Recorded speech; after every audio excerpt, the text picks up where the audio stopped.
Astronomers discover the brightest quasar in the known universe. What is hiding inside the remnant of supernova 1987A? The success of the first ever commercial moon landing, and the mystery surrounding the size of the Kuiper Belt.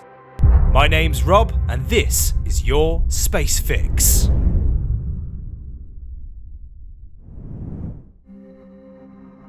Last week, reports heralded the discovery of the brightest object in the cosmos. It is, they say, fueled by an enormous black hole, one that weighs billions of times the mass of the Sun. Every day it consumes mass equivalent to that of our solar system, and around it swirls an enormous cloud of debris and gas. It is this cloud that glows so brightly. The force of the black hole drives immense frictions within the cloud, heating the gas and dust to tens of thousands of degrees. The resulting glow outshines our star 500 trillion times over, and as a result is visible across half the known universe. These are unimaginable numbers, so much so that even astronomers struggle to believe them at first. When the object was first discovered in the 1980s, it was initially misclassified as a nearby star. Nothing else, they thought, could possibly be shining with such intensity. In truth, however, quasars and stars do look rather similar. Although quasars are distant objects, they shine brightly and appear as dots of light to telescopes, just as nearer stars do. Only in the 1950s, when radio telescopes started to map the properties of stars in more detail, could a distinction be made.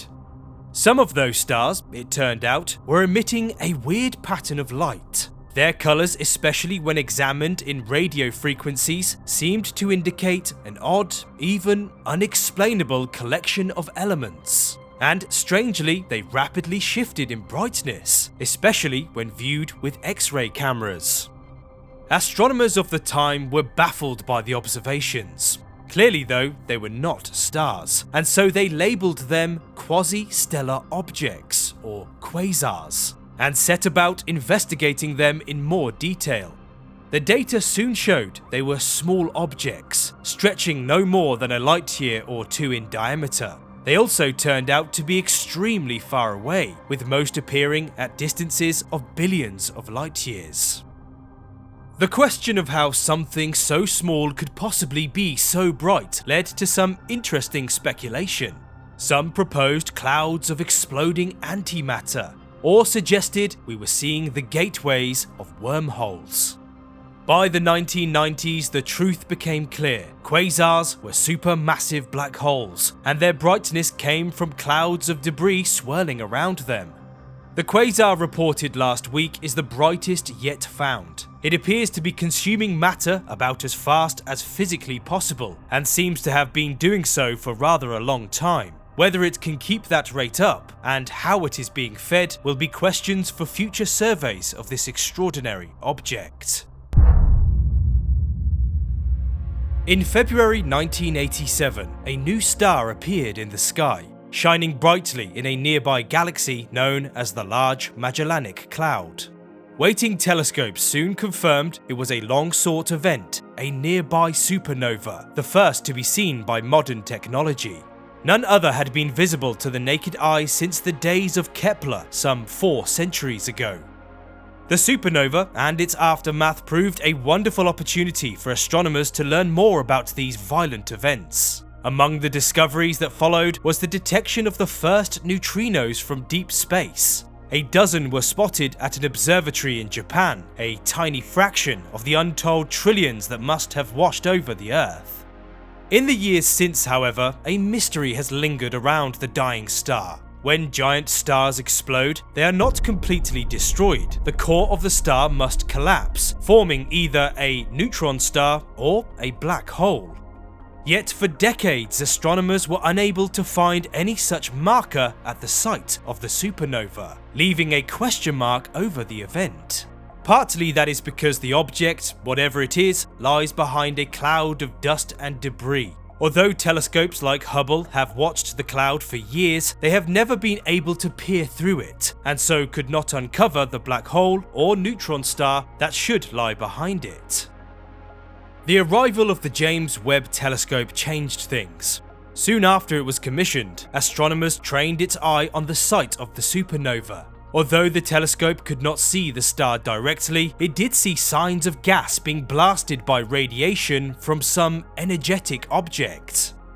That, according to a paper published last week, strongly suggests a neutron star is lurking behind the debris cloud.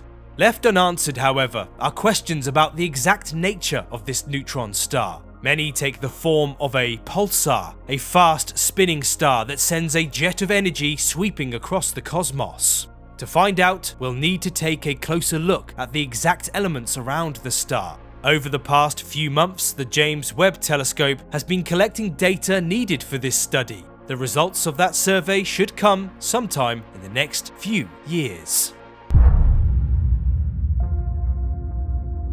A private company has finally landed on the moon. Last week, Intuitive Machines picked up a weak signal from their Odysseus spacecraft, proving that the lander was alive and well on the lunar surface.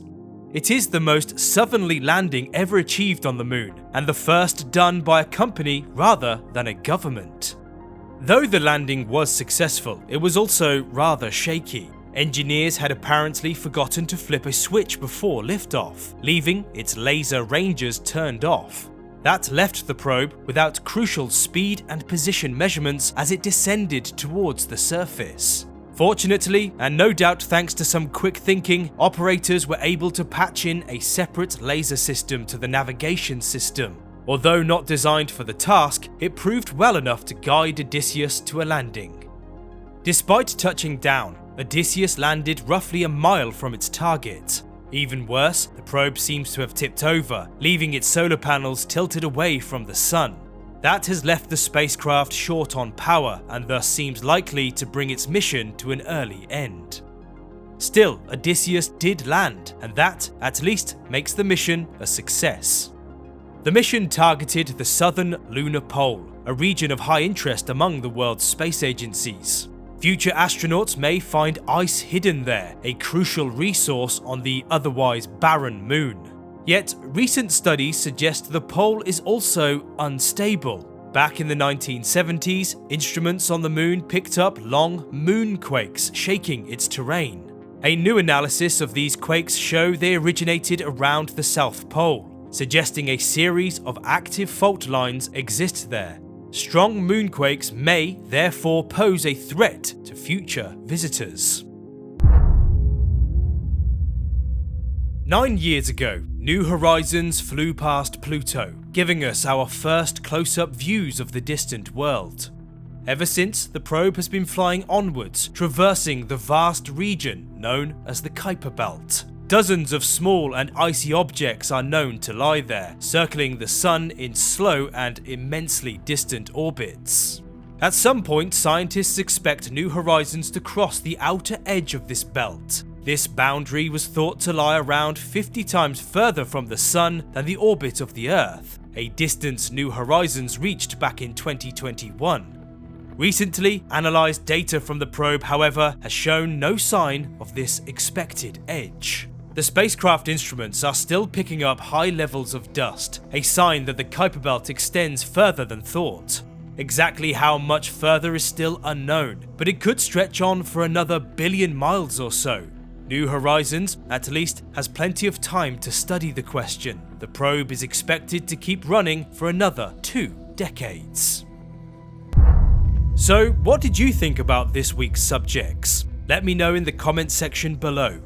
I hope you enjoyed episode 2 of Space Fix, a new series of videos that I will be making in collaboration with Alistair Williams, a brilliant writer who shares a passion for all things space related just like us. If you want to read some of Alistair's other articles, then click on the link to his page, The Quantum Cat, in the description of this video. There's plenty to get stuck into over there. Thank you for watching, and I'll see you next time.